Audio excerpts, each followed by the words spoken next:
அனைவருக்கும் வணக்கம்.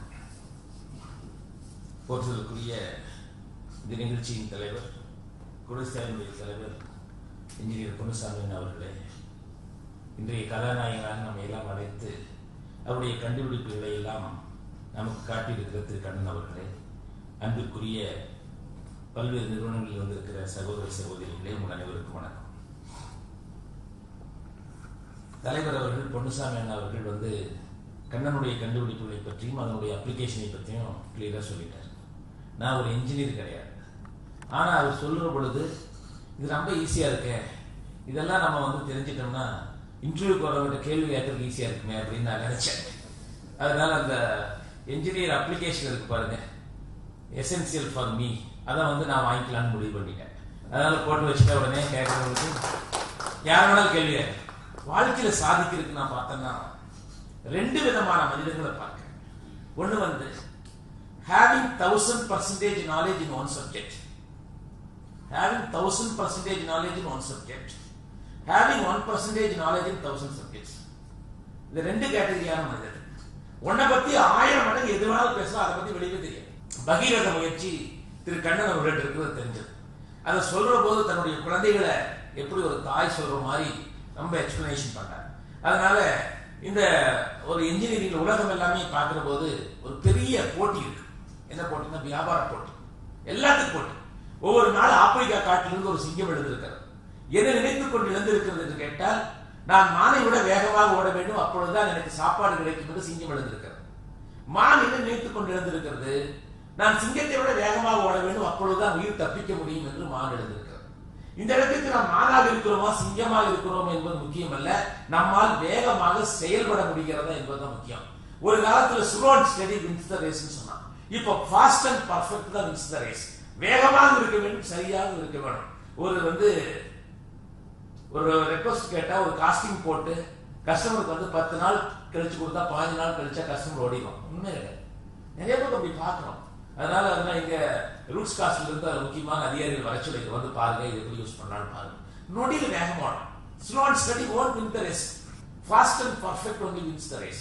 நான் வேகமாக இருக்கும், சரியாக இருக்கணும். அந்த விதத்தில் இந்த டூல் இவர் பண்ணிருக்கக்கூடிய அது ரொம்ப ரொம்ப ஹேண்டியா யூஸ்ஃபுல்லா இருக்கிறது பார்க்க யார் வேணாலும் போடலாம். ஒரு லேமேன் எடுத்து அடிச்சு விட்டா காஸ்டிங் கொடுக்கலாம். சார் சொன்ன மாதிரி உலகத்தில் எந்த மூலையில இருந்து வேணாலும் கொடுக்கலாம், குறைவா கொடுக்கலாம். முன்னால கால்வன் சொன்னாரு, 8 ரூபா வருதுன்னா அது 10 ரூபா வருது, 12 ரூபா வருதுன்னா 20 ரூபா வருது, சேப்பர் 30 ரூபா போட்டு 50% காஸ்ட் இன்க்ரீஸ் பண்ண நம்ம ஓடி போயிடும்.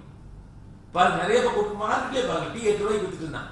இப்போ பார்த்து எல்லாம் இந்த கடை வந்துச்சு. இதெல்லாம் ஆவி மில்க் மாதிரி உன போட்டு 5 ரூபாய் டீ 5 ரூபா போடுற 5 எல்லாம் போட எல்லாத்தையும் மாத்திரம். காஸ்ட் தான் ரொம்ப ரொம்ப முக்கியமான விஷயம். ஒரு காலத்துல manufacturing cost plus profit is equal to selling cost concept.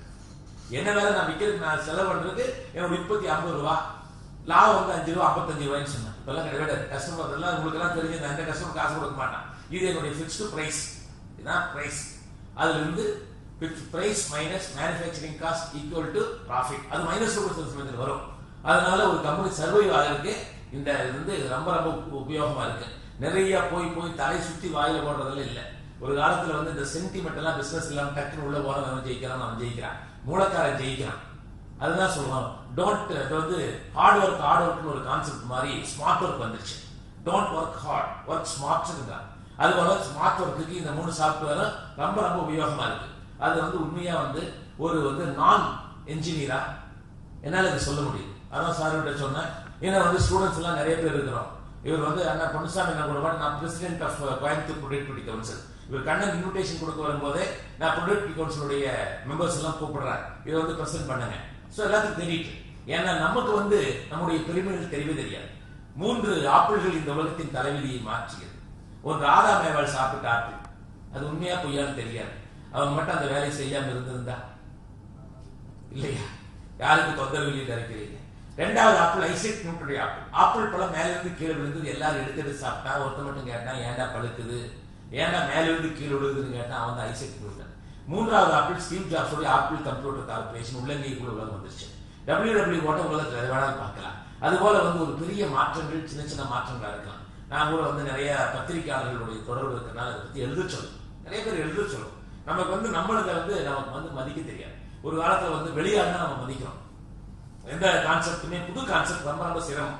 நாங்க கூட ரூட்ஸ் மல்டி கிளீன் வரும்பொழுது இந்த கிளீனிங் மிஷின்ஸ் எல்லாம் வரும்பொழுது யாருமே அதை வாங்கல, கூட்டுறதுக்கு ஒரு மிஷினா அப்படின்னா எல்லா பக்கத்துக்கு வலுக்கட்டாயமா வாங்கினாலும் அந்த கீழே வேலை செய்யறோம், அதையே கழட்டி விட்டு ரிப்பேர் பண்ணி மூலையில் தூக்கி போட்டுருவான். ஏன்னா ஒரு மிஷின் வந்தா 10 பேருக்கு வேலை இல்லாம போயிடும் அப்படின்னு ஒரு கான்செப்ட். இந்த கோயம்புத்தூர்ல இருந்து உங்களுக்கு தெரியும் 86 87 வந்து பார்த்தா கம்ப்யூட்டர் அப்பதான் கொஞ்சம் ஓரளவுக்கு உள்ள வருது.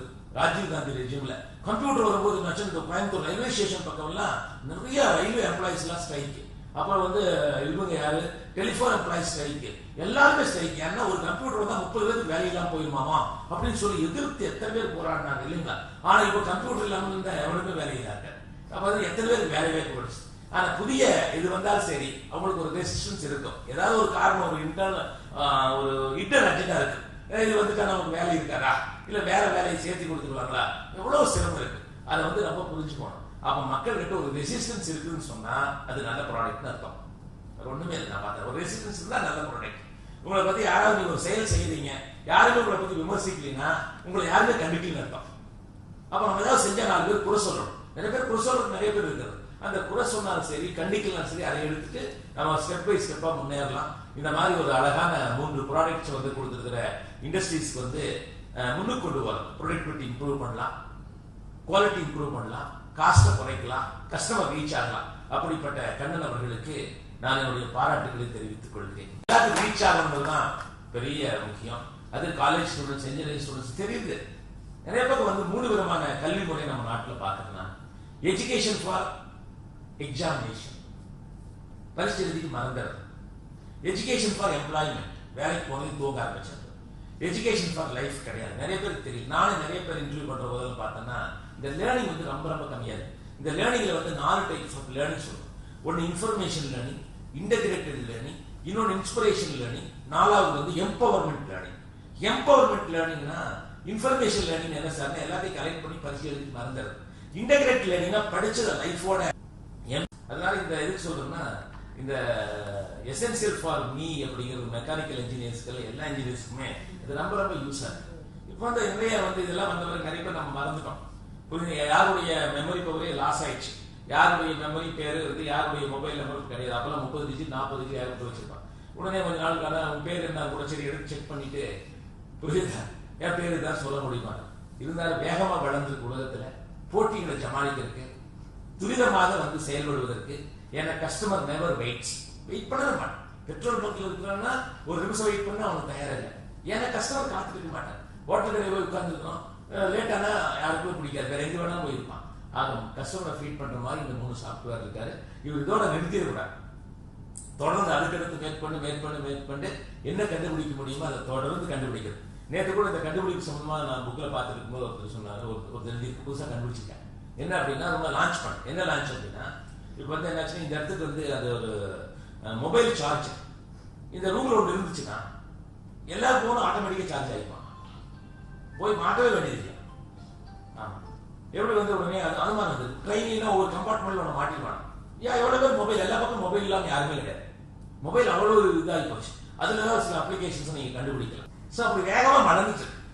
அந்த மாற்றம் வந்து சமுதாயத்துக்கு தேவை. அதனால சொன்னா change otherwise change with change you. மாற்றங்களை ஏற்றுக்கொள்கிறவர்கள் தான் அவர்கள் வளருகிறார்கள். மாற்றத்தை ஏற்றுக்கொள்கிறவன் வாழ்கிறான். மாற்றத்தை ஏற்றுக்கொள்கிறவன் வாழ்கிறான். மாற்றத்தை ஏற்படுத்துகிறவன் வளருகிறான். புரிஞ்சுங்களா?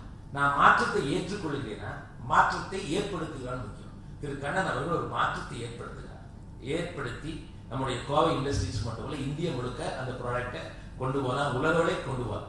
ஏன்னா வந்து உடனே நீ உலகத்தில் இந்தியாவில் தான் ஃபர்ஸ்ட் பண்ணியும் கிடையாது, உலகத்தில் வேற ஒண்ணுமே. ஏன்னா இமெயில் கண்டுபிடிச்சு நம்ம ஆளுது இந்தியா. அதிகமான சம்பளத்துக்கு போயிருக்க ஜேம்ஸ் வச்சுக்கிறது. அதில் வந்து அதே போல ஒவ்வொருத்தர் பேசிக்கா வந்து அதிகமான இன்டெலிஜென்ஸ் கிரியேட்டிவ் இருக்கக்கூடிய ரேஸ் நம்ம ரேஸ் நிறைய இருக்கு. ஆனா வந்து சின்ன வயசுலயே அந்த கிரியேட்டிவிட்டி நம்ம கொண்டுட்டோம். வீட்லயும் சரி குழந்தைகளும் சரி. இப்ப வந்து 30 வயசுல என்ன அனுபவம் கிடைச்சதோ நம்முடைய தலைவர் சொன்னாலும் 3 நாள் அந்த அனுபவம் கிடைக்கும். நாம 30 வருஷம் 3 நாள் அவனுக்கு கிடைச்சது. எந்த காலகட்டத்தில் இருக்கிற ஒரே ஒரு ஜெனரேஷன் கேப்னு பேசணும். அந்த ஜெனரேஷன் கேப் இப்படிதான் வந்தது. இன்னைக்கு பிறந்தவங்க அடுத்த நாள் பிறந்தவங்க அடுத்து ரொம்ப பிரில்லியண்டா இருக்காங்க. இப்ப எல்லாமே வந்துருச்சு. இப்பெல்லாம் நம்ம பார்த்தது எல்லாம் நிறைய உங்களுக்கு எல்லாம் வாட்ஸ்அப்ல வரும். நம்ம தலைமுறை எப்படிப்பட்ட தலைமுறை அப்படின்னா என்னென்ன வயசு இருக்கிற கூட கேட்கிறேன். அப்பெல்லாம் என்ன 85, 86 எல்லாம் 84 அப்போ வந்து 1/2 மணி நேரம் தான் அது வரும். வெள்ளிக்கிழமைக்கு ஒளியும் ஒளியும் பார்ப்பேன். இப்போ எல்லா சேனலும் ஒளி கிடையாது. எல்லா மாற்றங்கள் மாறிடுச்சு. ஆகவே இந்த மாற்றங்கள் வருகிற போது இது வரும். நீங்க நல்லா பண்ணுங்க, உங்களுக்கு பாராட்டுக்கள் என்று சொல்லி அள்ளி வந்த கருத்துக்கள் ஏராளம் என்றாலும் ஏற்கனவே துள்ளி வருகிற மணி யோசனை துரிதப்படுத்துகிறது. ஆனால் முயற்சி மட்டும் எப்பவுமே நிறுத்தாதீங்க. எல்லாத்துக்கும் ஒரே ஒரு மெசேஜ் என்னன்னா, உயரம் என்றால் எவரெஸ்ட், உயரம் என்றால் எவரெஸ்ட், உயர வேண்டும் என்றால் never rest. If you rest you will become rust then become dust. துருப்பிடித்து தேய்வதை விட உழைத்து தேய்வதே உயர்வானது என்று கண்ணன் அவர்களையும் அவருடைய குடும்பத்தாரையும், அது அவங்களுடைய பொண்ணு பசங்க எல்லாம் வந்து கண்டுபிடிக்கணும். ஒரு குடும்பமா சேர்ந்து இந்த கண்டுபிடிப்புகளை இதை உருவாக்கி, கண்டுபிடிப்புன்னு தான் சொல்ல முடியும். ஏன்னா கண்டுபிடிப்புனா எல்லாமே என்ன சொல்ற, எல்லாமே இந்த உலகத்தில் இருக்கிறதா, அது ஒன்னோட ஒன்று சேர்த்துறோம். Matter neither can be created not can be destroyed, only be converted. இதை தூக்கி அதை அங்கே போடுறோம், அதை அங்கே போடுறோம், இது பண்ணுறோம். அதனால அந்த வேலையை எளிமைப்படுத்தி இருக்கிறீங்க. நிச்சயமா ஆரம்பத்தில் ரெசிஸ்டன்ஸ் இருக்கும், ஏற்றுக்கொள்ளாத தன்மை இருக்கும். இதை தாண்டி வரும். எல்லாருமே வரணும்னா 4 லெவல் தாண்டணும். ஒன்று வந்து இன்சல்ட், எல்லாத்துக்கும் கிடைக்கும் இன்சல்ட். 2வது வந்து அப்போசிஷன். 3வது அடுத்த கட்டம் ரெசிஸ்டன்ஸ். இன்சல்ட்னா எல்லாரும் அவமானப்படுத்துறா. அமிர்தா பச்சன் படத்துக்கு போனபோது அவன் அவமானப்பட்டான். எல்லாரும் அவமானப்பட்டவங்க தான் பின்னால வரான். அவமானப்படுகிற போது நம்ம மனம் தளர்ந்து விடக்கூடாது. அவமானப்படுகிற போதெல்லாம் ஒரு அவதாரம் எடு, வீடுகிற போதெல்லாம் ஒரு விஸ்வரூபம் எடு, புண்படுகிற பொழுதெல்லாம் புன்னகை செய்யும் தான் வெற்றியின் ரகசியம்.